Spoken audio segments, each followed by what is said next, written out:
Love Story by Eric Segal. Read by William Dufries.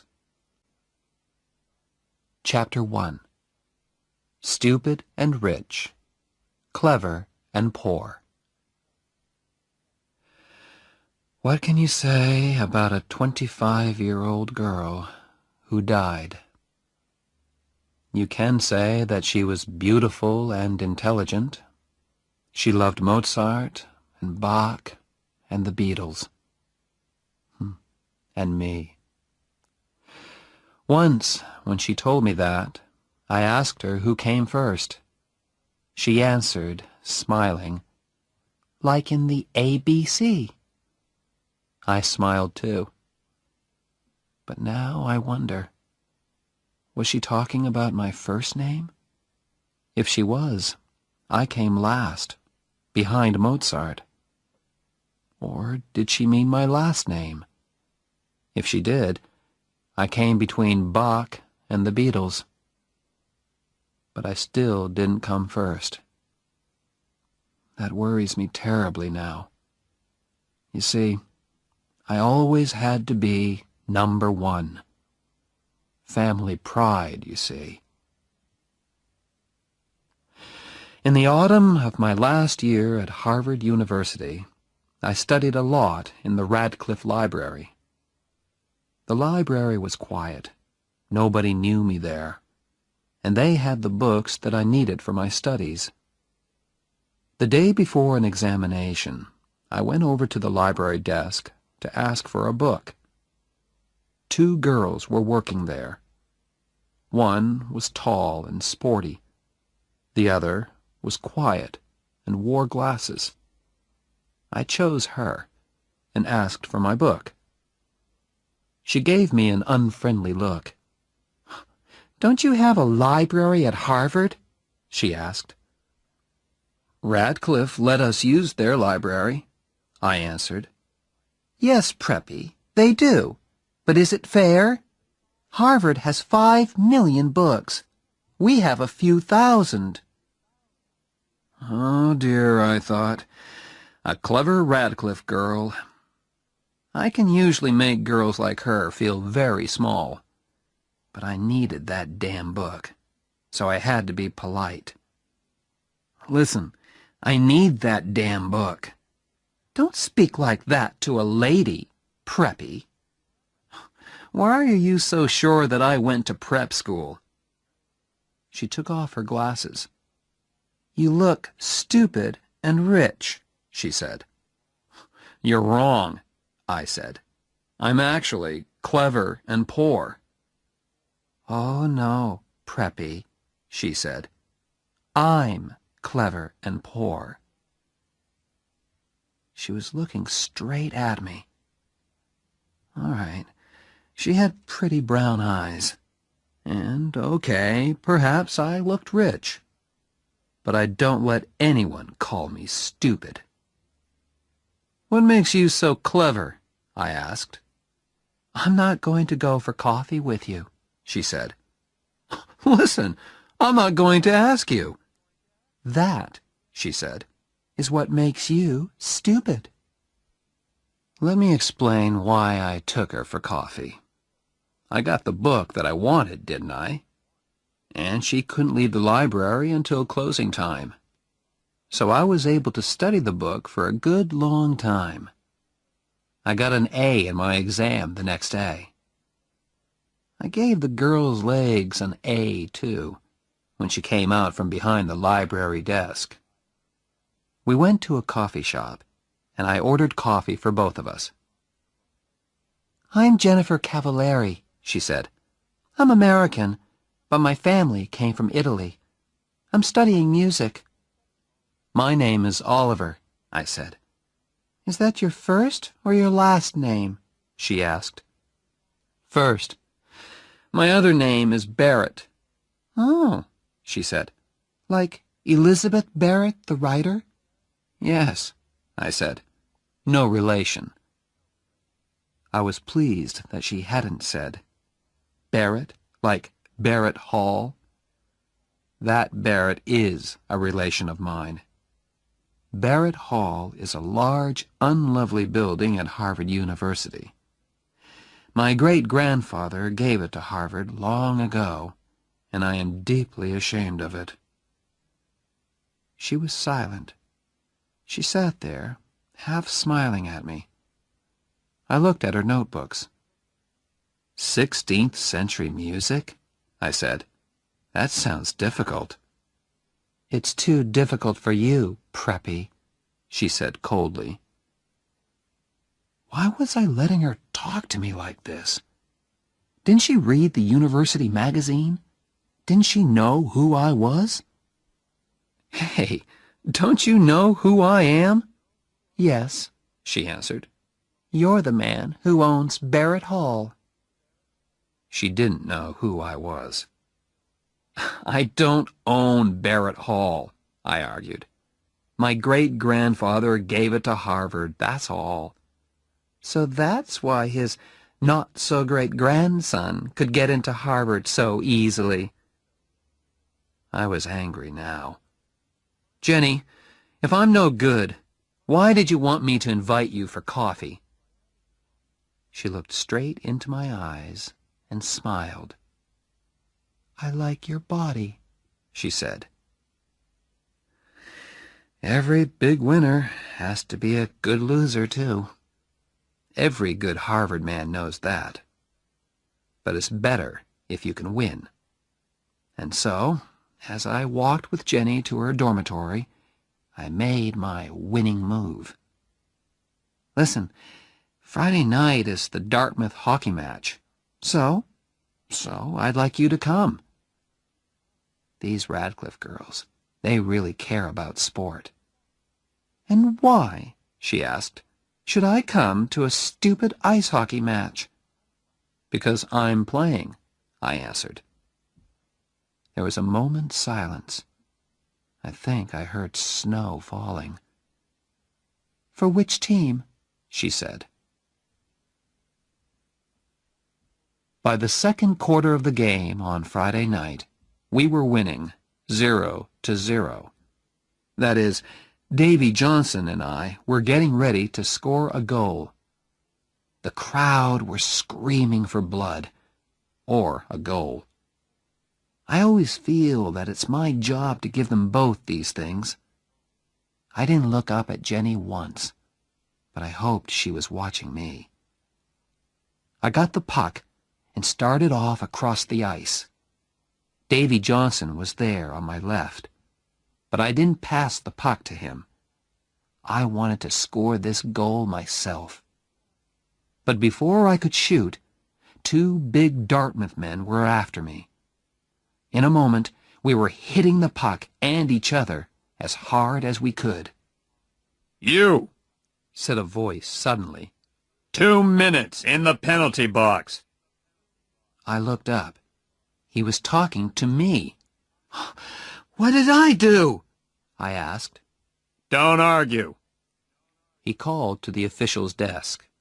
Number 7, 2 minutes in the penalty box for fighting. Angrily, I climbed into the penalty box. Why are you sitting here when all your friends are playing? The voice was Jenny's. I didn't answer. Come on, Harvard! Get that puck! I shouted. What did you do wrong? Jenny asked. I tried too hard. Out there on the ice, Harvard were playing with only 5 men. Is that something to be ashamed of? Jenny, please, I'm thinking. What about? About those 2 Dartmouth men. When I get back onto the ice, I'll break them into little pieces. Do you always fight when you play hockey? I'll fight you, Jenny, if you don't keep quiet. I'm leaving. Goodbye. I looked round, but she had gone. Just then, the bell rang. My 2-minute penalty had finished. I jumped onto the ice again. Good old Barrett! Shouted the crowd. Jenny will hear them shouting for me, I thought. But where was she? Had she left? As I went for the puck, I looked up into the crowd. Jenny was standing there. I took the puck and went towards the goal line. 2 Dartmouth players were coming straight at me. "Go, Oliver, go! Knock their heads off!" That was Jenny's voice above the crowd. It was crazily, beautifully violent. I pushed past one Dartmouth man. I knocked hard into the other.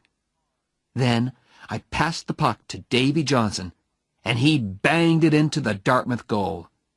The crowd went wild. In a moment, we were all shouting and kissing and banging each other on the back. The crowd were screaming with excitement. After that, we murdered Dartmouth. 7-0. After the match, I lay in the hot bath and thought with pride about the game. I'd scored 1 goal and helped to score another. Now the water felt wonderful on my tired body. Suddenly, I remembered Jenny. Was she still waiting outside? I hope so. I jumped out of that bath and dressed as fast as I could. Outside, the cold winter air hit me. I looked round for Jenny. Had she walked back to her dormitory alone? Suddenly, I saw her. "Hey, Preppy, it's cold out here." I was really pleased to see her, and gave her a quick kiss. "Did I say you could kiss me?" she said. "Sorry, I was just excited." I wasn't. It was dark and quiet out there in the cold. I kissed her again, more slowly. When we reached her dormitory, I did not kiss her goodnight. "Listen, Jenny, perhaps I won't telephone you for a few months." She was silent for a moment. "Why?" she asked at last. "But perhaps I'll telephone you as soon as I get back to my dorm." I turned and began to walk away. "Damn Preppy!" I heard her say. I turned again. From 20 feet away, I scored another goal. You see, Jenny, that's the kind of thing you say. And when other people do it to you, you don't like it. I wished I could see the look on her face, but I couldn't look back. My pride wouldn't let me. When I returned to my dorm, Ray Stratton was there. He and I slept in the same room. Ray was playing cards with some of his football-playing friends. "Hello, Ollie," said Ray. "How many goals did you score?" "I scored 1, and I made 1, I answered. "With Cavalieri?" "That's none of your business," I replied quickly. "Who's Cavalieri?"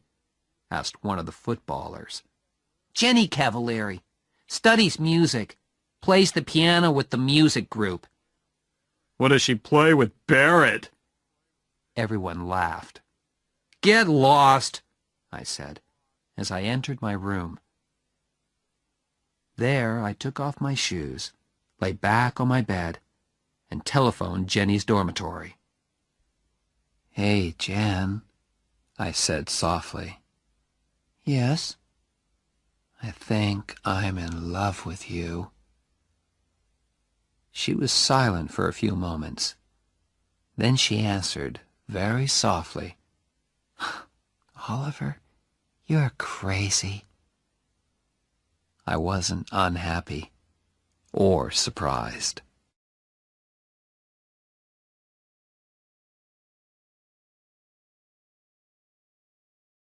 Chapter 2.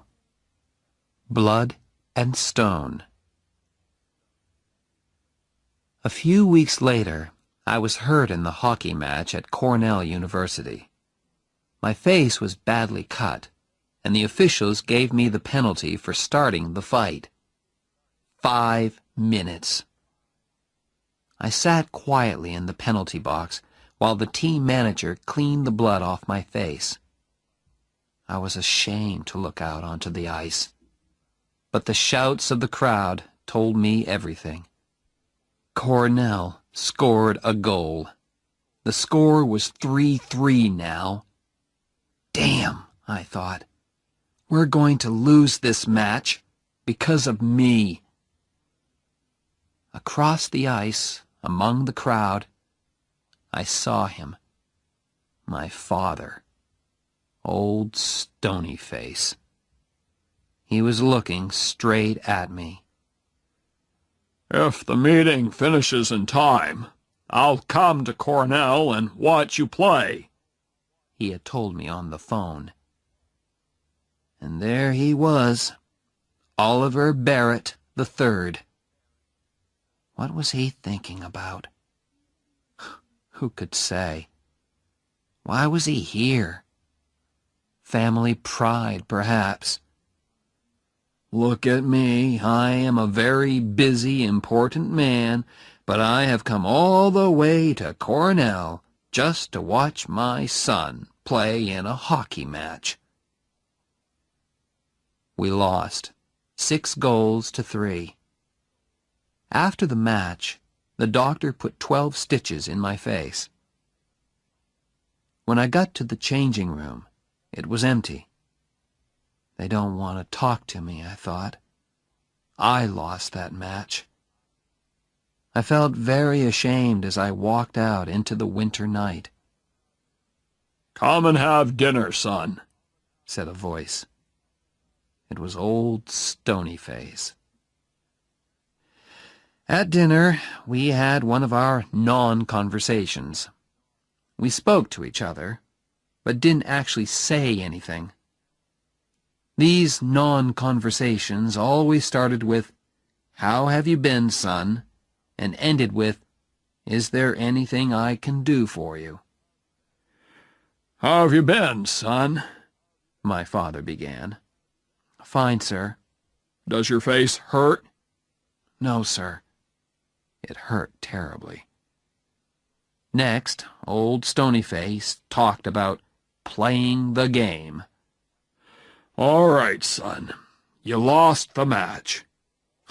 How clever of you to notice, father.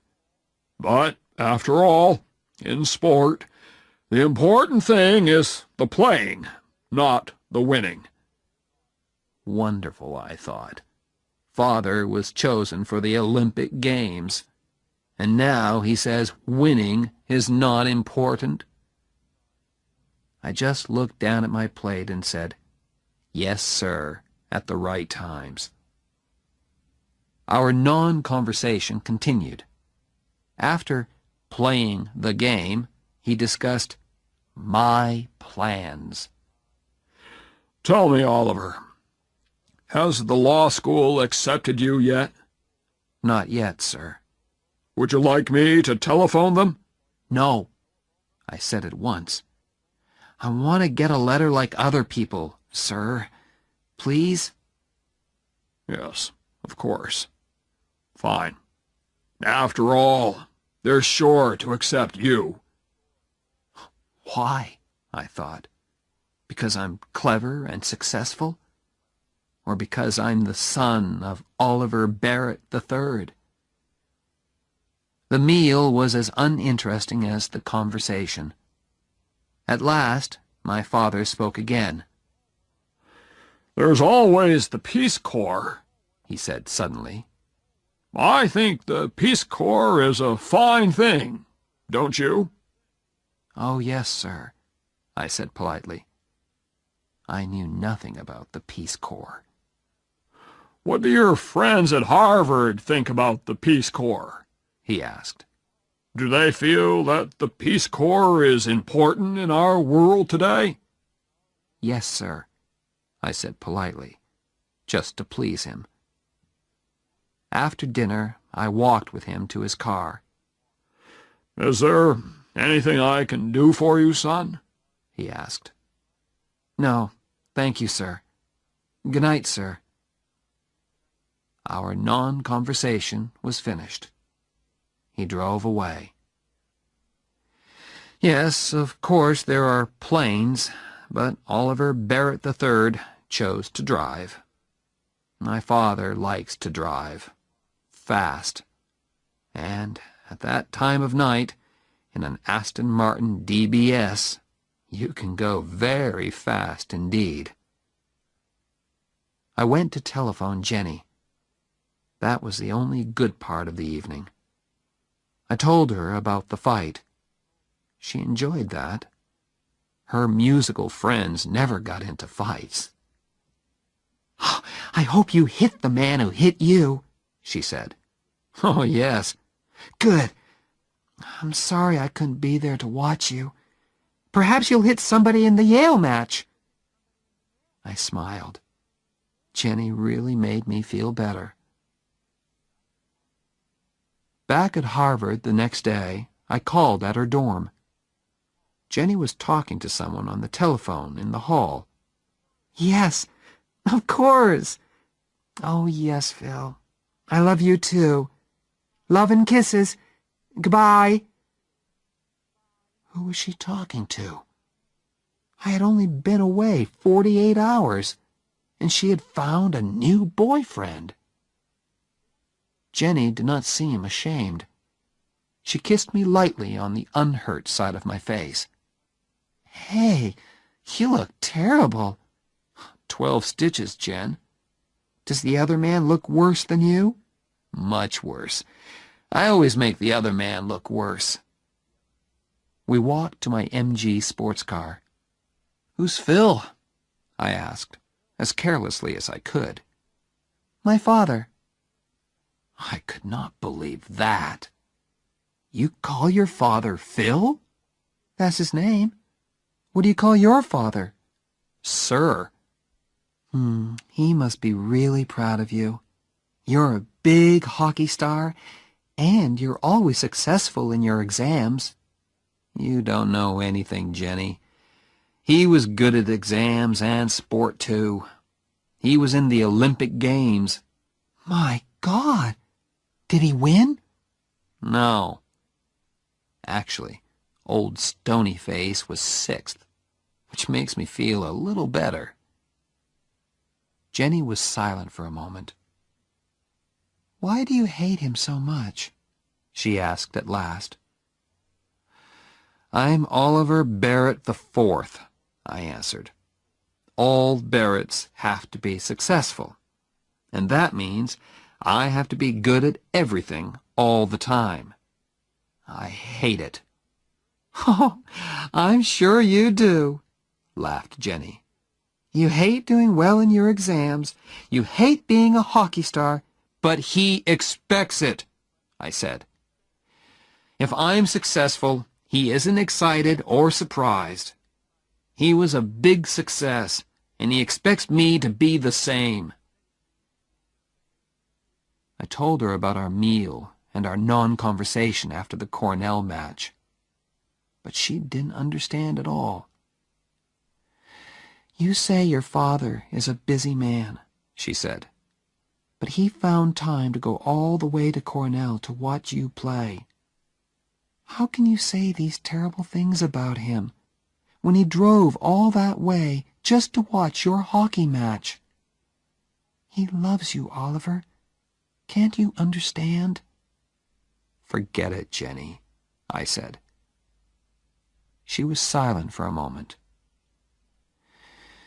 "I'm pleased you have problems with your father," she said at last. "That means you aren't perfect." "Oh, you mean you are perfect?" "Of course not, Preppy. That's why I go out with you." Jenny loved to have the last word.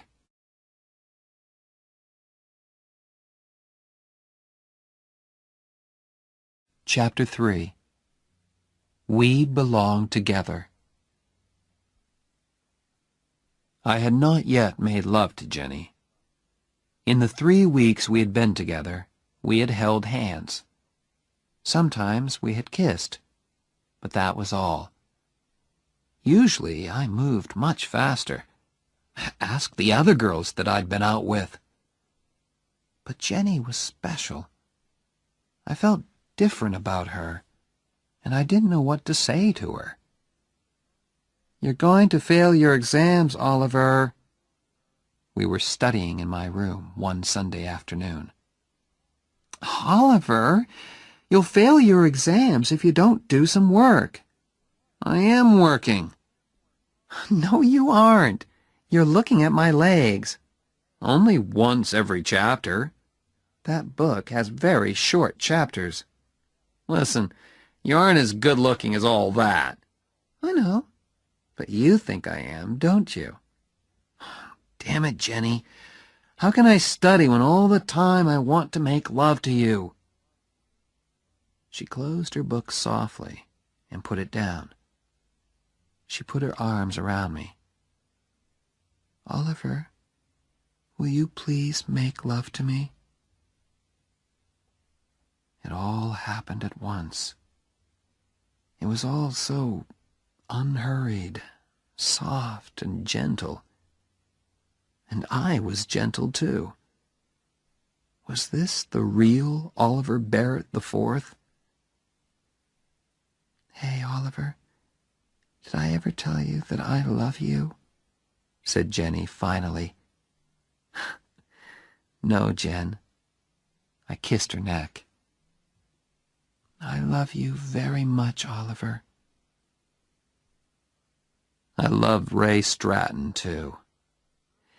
He's not very clever or a wonderful footballer, but he was a good friend to me.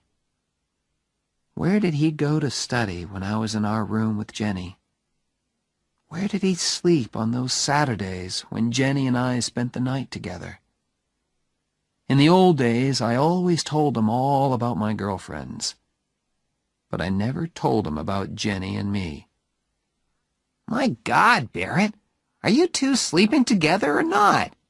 asked Ray. "Raymond, please don't ask." "You spend every minute of your free time with her. It isn't natural." "Ray, when two adults are in love—" "Love? At your age?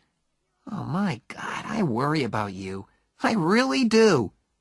"Don't worry, Raymond, old friend. We'll have that flat in New York one day. Different girls every night. Don't you tell me not to worry, Barrett. That girl's got you, and I don't like it." That evening, I went to hear Jenny play the piano with the music group. "You were wonderful," I said afterwards. "That shows what you know about music, Preppy." We walked along the river together. I played okay, not wonderful, not Olympic Games, just okay. Okay? Okay. But you should always continue your music. "Of course I will. I'm going to study with Nadia Boulanger, aren't I?" "Who?" "Nadia Boulanger. She's a famous music teacher in Paris. I'm very lucky. I won a scholarship, too." "Jennifer, you're going to Paris?" "I've never seen Europe. I'm really excited about it." I took her by the arms and pulled her towards me. "Hey, how long have you known this?" Jenny looked down at her feet. "Oliver, don't be stupid. We can't do anything about it. After we finish university, you'll go your way and I'll go mine. You'll go to law school." "Wait a minute. What are you talking about?" She looked into my eyes. "Ollie, you're a rich preppy. Your old man owns a bank. My father's a baker in Cranston, Rhode Island. And I'm nobody." "What does that matter? We're together now. We're happy." "Ollie, don't be stupid," she repeated. Harvard is full of all kinds of different people. You study together, you have fun together. But afterwards, you have to go back to where you belong. We belong together. Don't leave me, Jenny. Please. What about my scholarship? What about Paris? What about our marriage? Who said anything about marriage? Said Jenny in surprise. Me. I'm saying it now. Why? I looked straight into her eyes. Because, I said. Oh, said Jenny. That's a very good reason. She took my arm, and we walked along the river. There was nothing more to say, really. The next Sunday, we drove to visit my parents in Ipswich, Massachusetts. Jenny said it was the right thing to do, and of course there was also the fact that Oliver III paid for my studies at Harvard. "Oh, my God," Jenny said when we drove up to the house. "I didn't expect this. It's like a damn palace." "Please, Jen, everything will be fine." "For a nice all-American girl of good family, perhaps. Not for Jennifer Cavallari, baker's daughter from Cranston, Rhode Island." Florence opened the door. She has worked for the Barrett family for many years. She told us that my parents were waiting in the library. We followed her past a long line of pictures of famous Barretts and a glass case full of silver and gold cups. "They look just like real silver and gold," said Jenny. "They don't give cups like those at the Cranston Sports Club." "They are real silver and gold," I answered. "Oh, my God! Are they yours?" "No, my father's." "Do you have silver and gold cups too, Oliver?" "Yes." "In a glass case, like these?" "No, up in my room, under the bed." She gave me one of her good Jenny looks. "We'll go and look at them later, shall we?" Before I could answer, we heard a voice. "Ah, hello there." It was old Stonyface. "Oh, hello, sir. This is Jennifer." "Hello there." He shook her hand before I could say her full name. There was a smile on his usually rock-like face. "Do come in and meet Mrs. Barrett, my wife, Allison. This is Jennifer." "Cavallari," I said. For the first and only time, I got her damn name wrong. "Cavallari," said Jenny politely. Mother and Jenny shook hands. All through dinner, Mother kept the polite small talk going. "So, your people are from Cranston, Jennifer?" said my mother. Mostly. My mother came from Fall River." "Oh, the Barretts have factories at Fall River," said Oliver III. "Where they cheated their workers for centuries," said Oliver IV. "In the 19th century," said Oliver III. "What about the plans to put automatic machines in the factories?" said Oliver IV. "What about coffee?" my mother said quickly. We moved back into the library. We sat there with nothing to say to each other. So I started a new non-conversation. "Tell me, Jennifer," I said, "what do you think about the Peace Corps?" She looked at me in surprise. "Oh, have you told them, O.B.?" asked my mother. "It isn't the time for that, my dear," said Oliver Barrett III, with an ask me look on his face. What's this, Father?" I asked, just to please him. "Oh, nothing important, son." "I don't know how you can say that," said my mother. She turned to me. Your father is going to be head of the Peace Corps. Oh, I said. Oh, Said Jenny in a different, happier kind of voice. well done, Mr. Barrett. She gave me a hard look. Yes. Well done, sir, I said at last.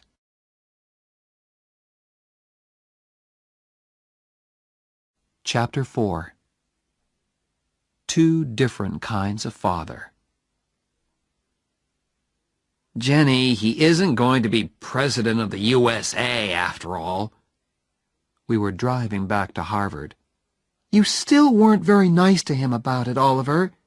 I said, well done. Ha! Oliver, why are you so unkind to your father? You hurt him all the time. It's impossible to hurt Oliver Barrett III. No, it isn't. If you marry Jennifer Cavallari... Oliver, I know you love me, but in a strange way you want me because I'm not a suitable woman for a Barrett to marry. You are rebelling against your father. My father said the same thing a few days later when we had lunch together at the Harvard Club in Boston. Son, you're in too much of a hurry. The young lady herself is fine. The problem is you. You are rebelling, and you know it. Father, what worries you most about her? That she's Italian, or that she's poor? What do you like most about her? I'm leaving. Stay and talk like a man. I stayed. Old Stonyface liked that. He's won again, I thought angrily. Wait a while, son, Oliver Barrett III continued. That's all I ask. Finish law school. Why do I have to wait? I was rebelling now. Oliver, you are still under 21. In the eyes of the law, you are not yet an adult. Stop talking like a lawyer, damn it! If you marry her now, you will get nothing from me. Father, you've got nothing that I want. I walked out of his club and out of his life. After that, I was not looking forward to meeting Jenny's father. She was his only child, and her mother was dead. She meant a lot to him. I could see a lot of problems there. And I was penniless. How is Mr. Cavallari going to feel, I thought, when he hears that young Barrett can't support his daughter? Worse, she will have to work as a teacher to support him while he is at law school. As we drove down to Cranston on that Sunday in May, I worried a lot about Mr. Cavallari's feelings. Tell me again, Jen. Okay. I telephoned him and he said okay. But what does he mean by okay? Are you trying to tell me that Harvard Law School has accepted a man who doesn't know the meaning of okay? It isn't a word that lawyers use much, Jen. Just tell me again, please. He knows you're poor and he doesn't mind. Stop worrying, Oliver. Jenny lived on Hamilton Street. It was a long line of wooden houses with children playing in front of them and whole families sitting on their front steps. I felt like a stranger in a strange land as I parked the MG outside 189A Hamilton Street. Mr. Cavallari's handshake was warm and strong. "How do you do, sir?" I said. I'm Phil, he said. "Phil, sir." It was a frightening moment. Then Mr. Cavallari turned to his daughter. Suddenly they were in each other's arms, laughing and crying and kissing. I felt like a stranger. For some time I did not have to speak much. Don't speak with your mouth full, my family had told me when I was a child. Phil and his daughter kept my mouth full all afternoon. I don't know how many Italian cakes I ate. Both Cavalieris were very pleased. "He's okay," said Phil at last. "I told you he was okay," said his daughter. "Well, I had to see for myself. Now I've seen him. Oliver?" "Yes, sir?" "Call me Phil. You're okay." Later, Phil tried to have a serious talk with me. He thought he could bring Oliver Barrett III and Oliver Barrett IV together again.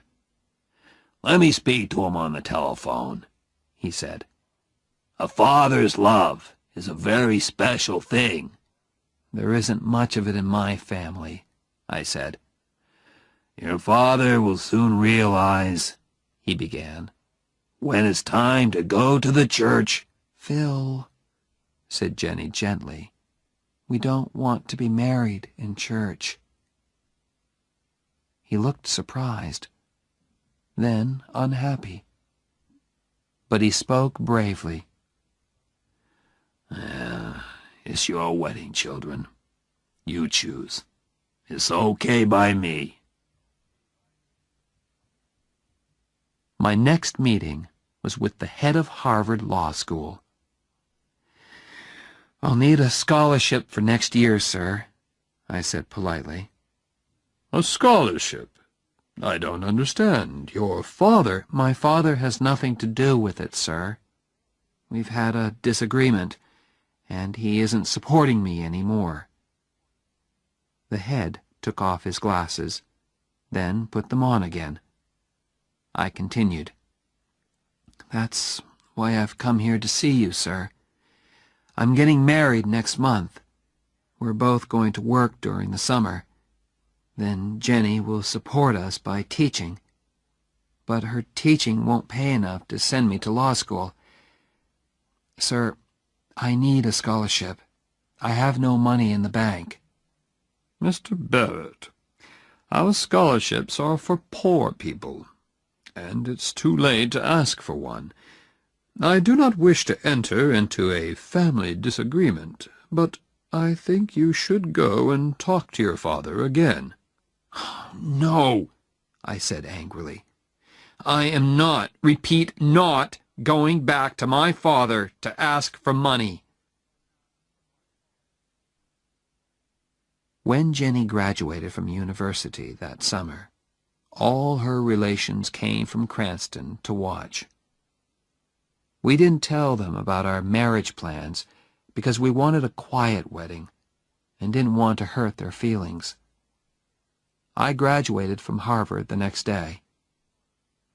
Was Oliver III there in the university hall? I don't know. I didn't look for old Stonyface in the crowd. I gave my parents' tickets to Jenny and Phil. But as an old Harvard man, my father could sit with the class of '26. But why should he want to? I mean, weren't the banks open that day? The wedding was on the next Sunday. It was very quiet and very beautiful. Phil was there, of course, and my friend Ray Stratton. Jenny and I spoke about our love for each other and promised to stay together until death. Ray gave me the ring, and soon Oliver Barrett IV and Jennifer Cavalieri were man and wife.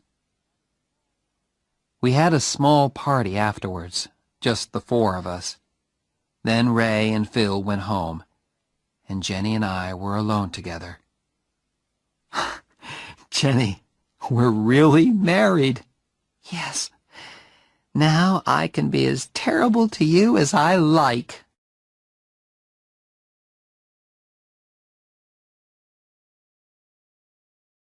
Chapter 5. The First 3 Years. For 3 years, we had to make every dollar do the work of 2. All through the summer holidays, we worked at the boat club in Dennisport. It was hard work, but we were never too tired to be kind to each other. I say kind because there are no words to describe our love and happiness together.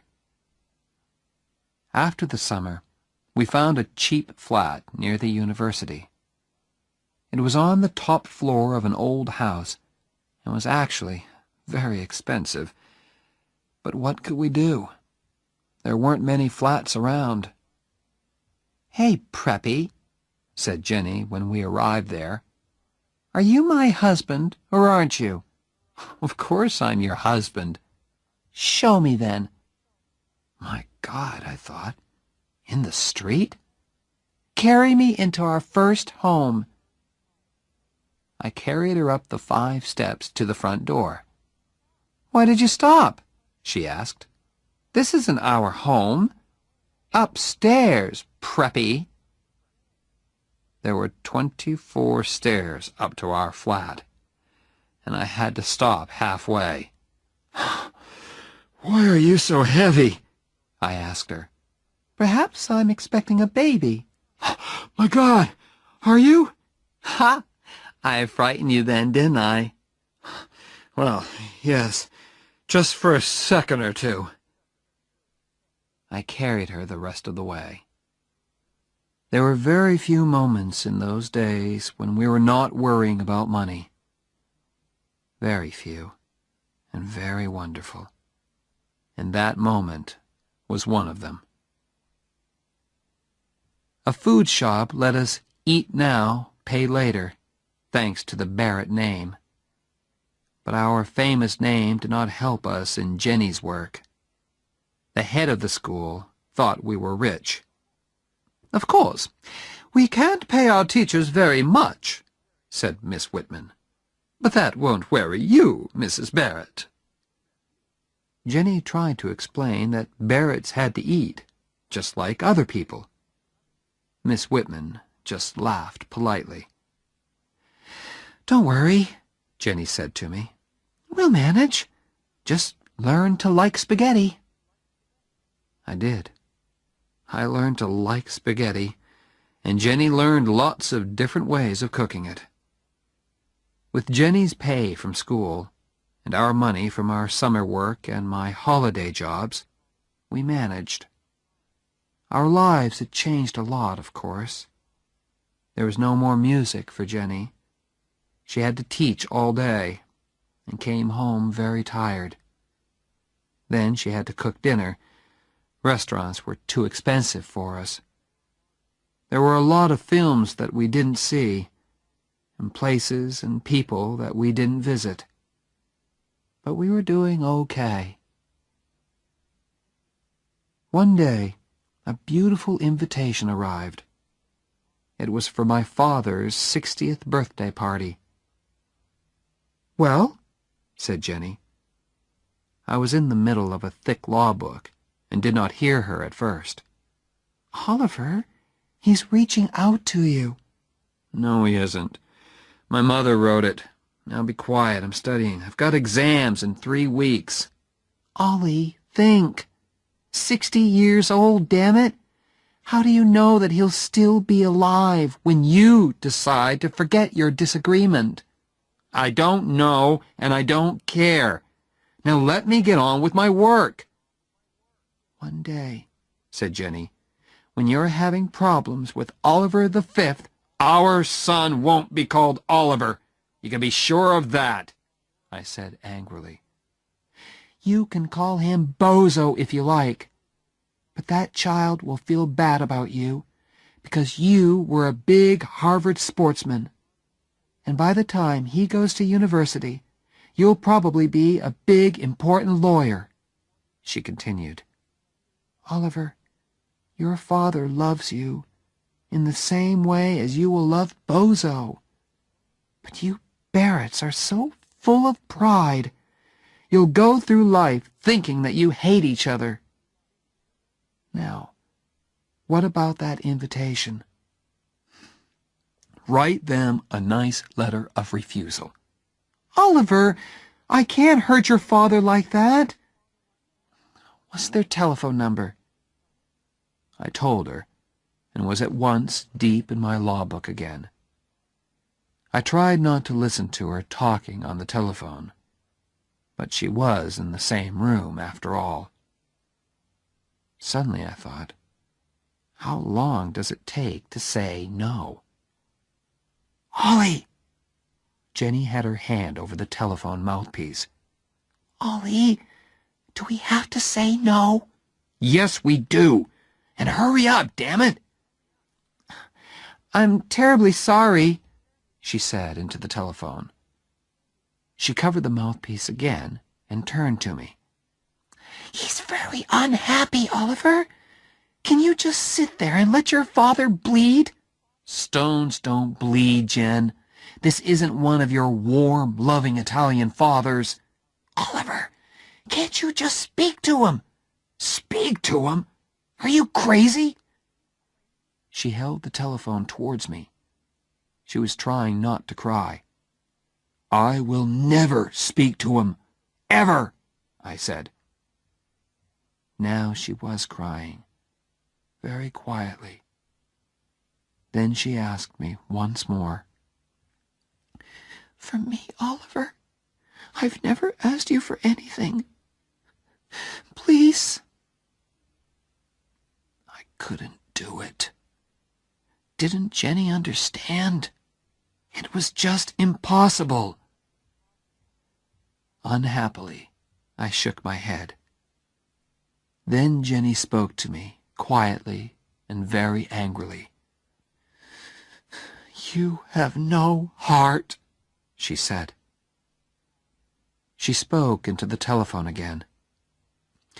Mr. Barrett, Oliver wants you to know. She was crying, so it wasn't easy for her. Oliver loves you very much, she said, and put the telephone down quickly. I don't know why I did it. Perhaps I went crazy for a moment. Violently, I took the telephone and threw it across the room. Damn you, Jenny!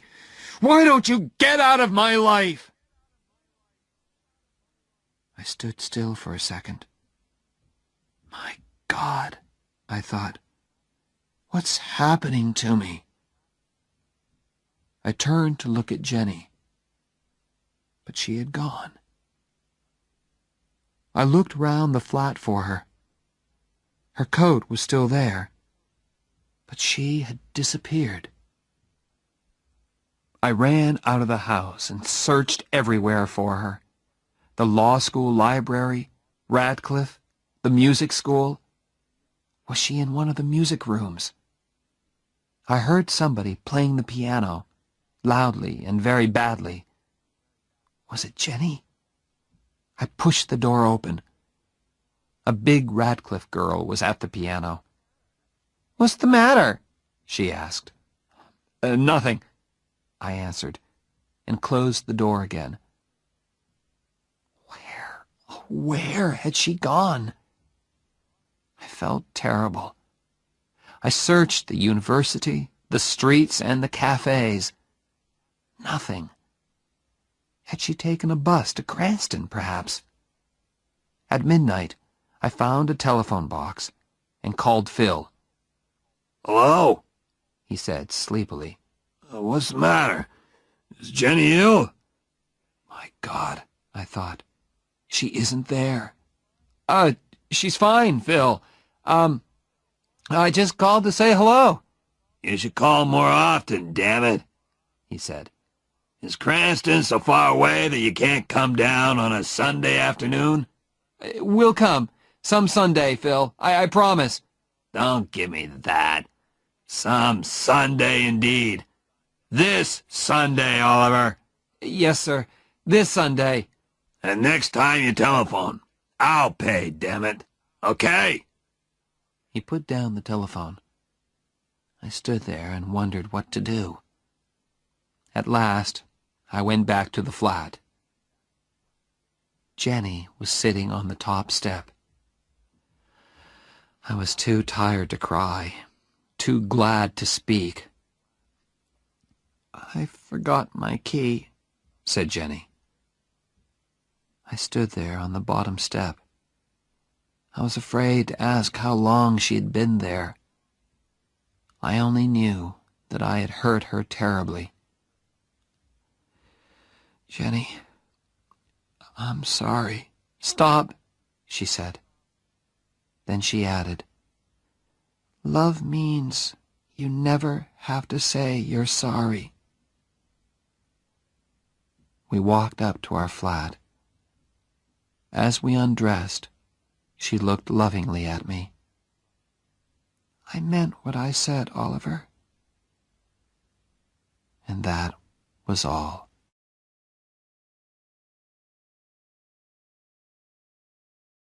Chapter 6. Money Can't Buy Everything. When the letter came from the law school, it changed our lives. I came third in the final examinations, and suddenly everyone wanted to offer me jobs. It was a wonderful time. Think of it, an all-American boy with a famous name, third in his examinations, and a Harvard hockey player, too. Crowds of people were fighting to get my name and number on their company writing paper. At last, I accepted a job with Jonas and Marsh in New York. I was the highest-paid graduate of my year, too. After 3 years of spaghetti and looking twice at every dollar, it felt wonderful. We moved to a beautiful flat in New York. Jonas and Marsh's office was an easy 10-minute walk away. And there were lots of fashionable shops nearby, too. I told my wife to get in there and start spending immediately. "Why, Oliver?" "Woman, you supported me for 3 years. Now it's my turn." I joined the Harvard Club of New York. Ray Stratton was working in New York, too, and we played tennis together 3 times a week. My old Harvard friends discovered me once more, and invitations arrived. "Say no, Oliver. I don't want to spend my free time with a lot of empty-headed preppies." "Okay, Jen, but what shall I tell them?" "Tell them I'm expecting a baby." "Are you?" She smiled. "No, but if we stay at home tonight, perhaps I will." We already had a name for our child. "You know," I said one evening, "I really like the name Bozo." "You honestly want to call our child Bozo?" "Yes, it's the name of a big sports star. He'll be wonderfully big and strong," I continued. "Bozo Barrett, Harvard's biggest football star." We had a name for our child, and we wanted him very much.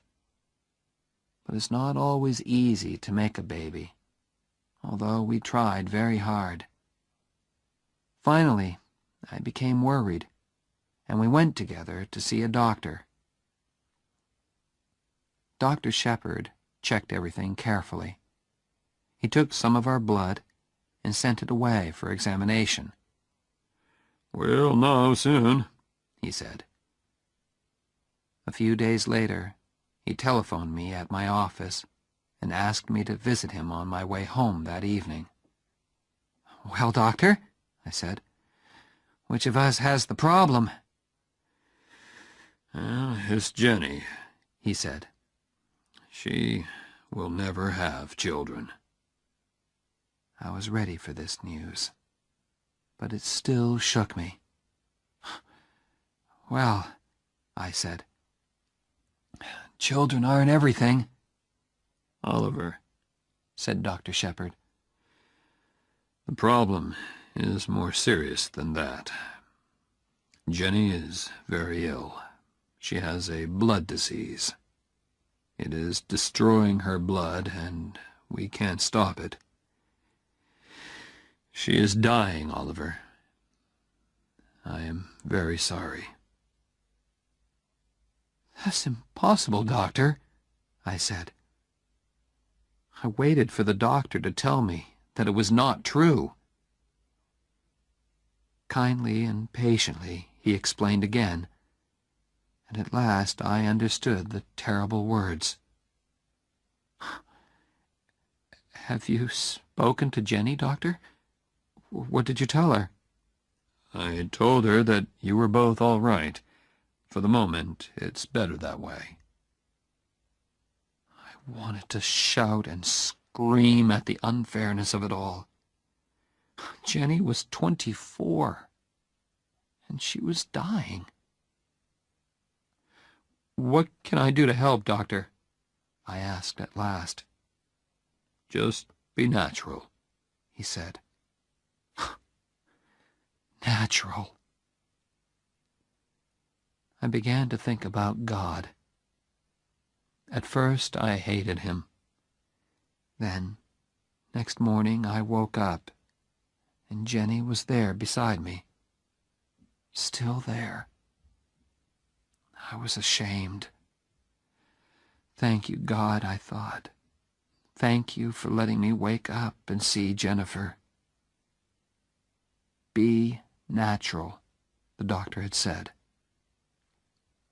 I did my best, and all the time I was living with my terrible secret. One day, Mr. Jonas called me into his office. Oliver, I have an important job for you. How soon can you go to Chicago? You can take one of the younger men with you. One of the younger men? I was the youngest man in the office. I understood the message. Oliver, although you are still only 24, you are one of our top men. Thank you, sir, I said, but I can't leave New York just now. I had decided not to tell anyone about my troubles. I wanted to keep my secret as long as possible. I could see that old man Jonas was unhappy about my refusal. On the way home that day, I saw a notice in a travel shop window. Fly to Paris. Suddenly, I remembered Jenny's words. What about my scholarship? What about Paris? I went into the shop and bought 2 tickets to Paris. Jenny was looking gray and tired when I got home. When I showed her the tickets, she shook her head. Oliver, she said gently, I don't want Paris. I just want you. And I want time, which you can't give me. Now I looked in her eyes and saw the sadness in them. We sat there silently, holding each other. Then Jenny explained. I was feeling terrible. I went back to the doctor, and he told me, I'm dying. Now I didn't have to be natural anymore. We had no more secrets from each other. Now we could discuss things that young husbands and wives don't usually have to discuss. You must be strong, Oliver, she said. For Phil, it's going to be hard for him. He needs your help, okay? Okay, I'll be strong, I promised. I hoped Jenny could not see how frightened I was. A month later, just after dinner, Jenny was playing Chopin on the piano. Suddenly she stopped. Are you rich enough to pay for a taxi? She asked. Of course. Where do you want to go? To the hospital. In the next few busy, worried moments, while I hurriedly packed a bag, I realized, this is it, I thought. Jenny is going to walk out of this flat and never come back. I wondered what she was thinking. She sat there, looking straight in front of her. Hey, I said, is there anything special that you want to take with you? No, she said. Then she thought again. Yes, you. The taxi driver thought Jenny was expecting a baby. Is this your first? He asked. I was holding Jenny in my arms, and I felt ready to explode. Please, Holly, Jenny said to me softly. He's trying to be nice to us. Yes, I told the driver. It's our first, and my wife isn't feeling very well, so can you hurry, please? He got us to the hospital in 10 minutes. Good luck, he called as he drove away. Jenny thanked him. She was having trouble walking. I wanted to carry her, but she said clearly, Not this time, Preppy. So we walked. Have you got health insurance? They asked us in the hospital. No. We had never thought about buying insurance. We were too busy buying furniture and kitchen things. Of course, the doctors knew about Jenny, and they were expecting us. Listen, I told them. Do your best for Jenny. I don't care what it costs. I want her to have the best, please. I've got the money.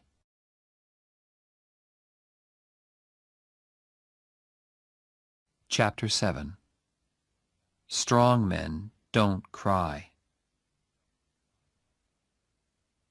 I jumped into my MG and drove through the night to Boston. I changed my shirt in the car before I entered the offices on State Street. It was only 8 o'clock in the morning, but several important-looking people were waiting to see Oliver Barrett III. His secretary recognized me and spoke my name into the telephone. My father did not say, "Show him in." Instead, the door opened, and he came out to meet me. Oliver, he said. His hair was a little grayer, and his face had lost some of its color. Come in, son, he said. I walked into his office and sat down opposite him. For a moment, we looked at each other. Then he looked away, and so did I. I looked at the things on his desk, the scissors, the pen holder, the letter opener, the photos of my mother and me. How have you been, son? He asked. Very well, sir. Father, I need to borrow $5,000. He looked hard at me. May I know the reason? He said at last. I can't tell you, Father. Just lend me the money, please. I felt that he didn't want to refuse or argue with me. He wanted to give me the money, but he also wanted to talk. Don't they pay you at Jonas and Marsh? Yes, sir. So he knows where I work, I thought. He probably knows how much they pay me, too. And doesn't Jennifer teach, too? Well, I thought, he doesn't know everything. Please leave Jennifer out of this, Father. This is a personal matter. A very important personal matter. Have you got a girl into trouble? He asked quietly. Yes, I lied. That's it. Now give me the money. please." I think he knew that I was lying, but I don't think he wanted to know my real reason for wanting the money. He was asking because he wanted to talk. He took out his checkbook and opened it slowly.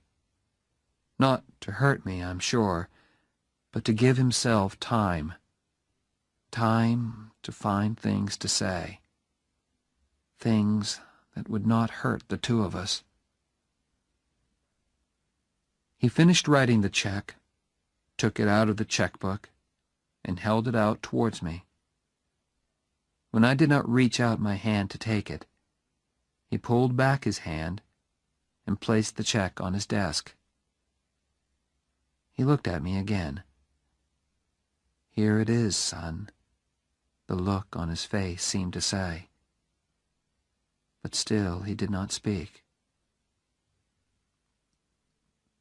I did not want to leave either, but I couldn't think of anything painless to say. And we couldn't sit there, wanting to talk, but unable to look at each other.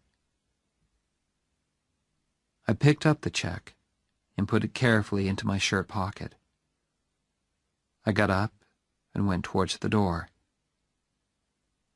I wanted to thank my father for seeing me when several important people were waiting outside his office. If I want, I thought, he will send his visitors away, just to be with me.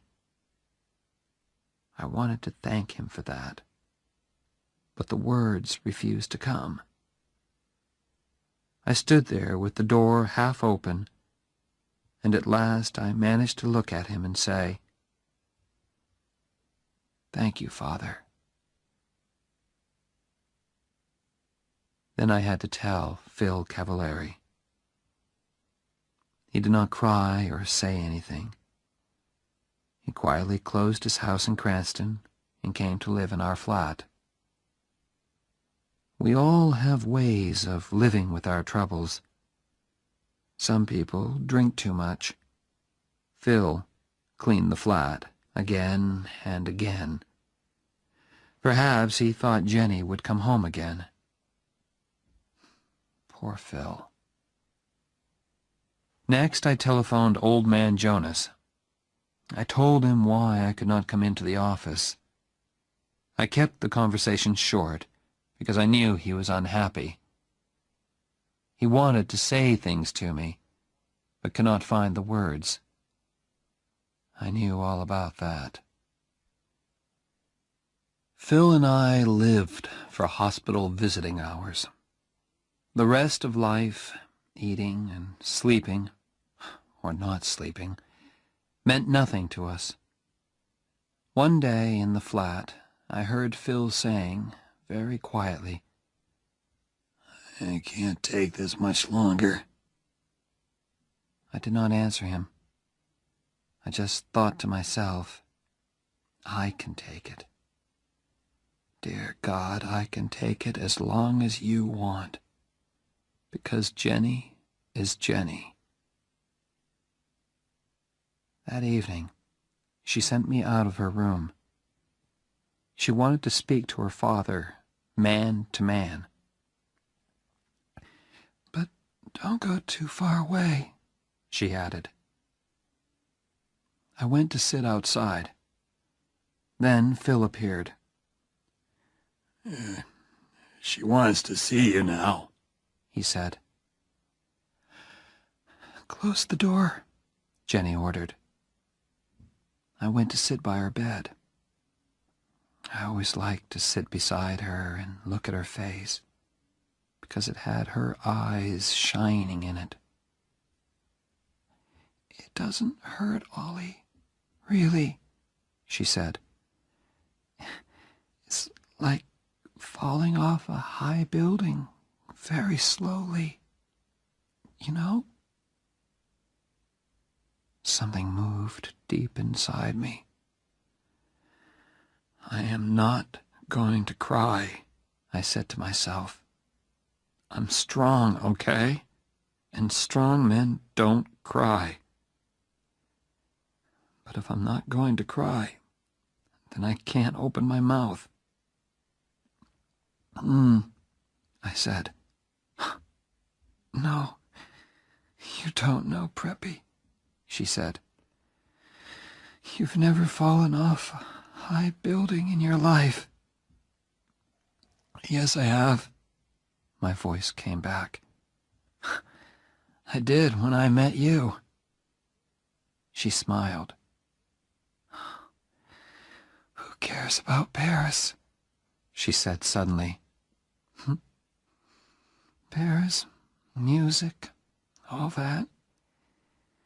You think you stole it from me, don't you? I can see it in your face.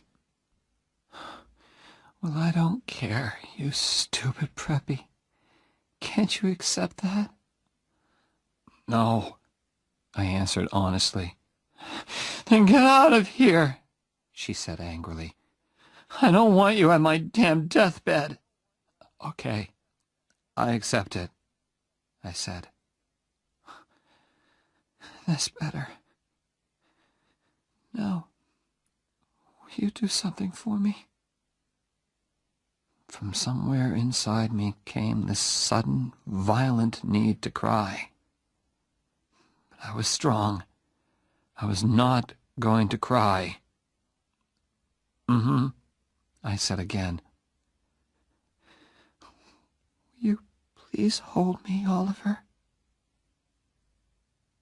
I put my hand on her arm. Oh, God, she was so thin. And held it. No, Oliver, she said. Really hold me.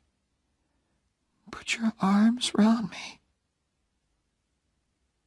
Very, very carefully, I got onto the bed and put my arms round her.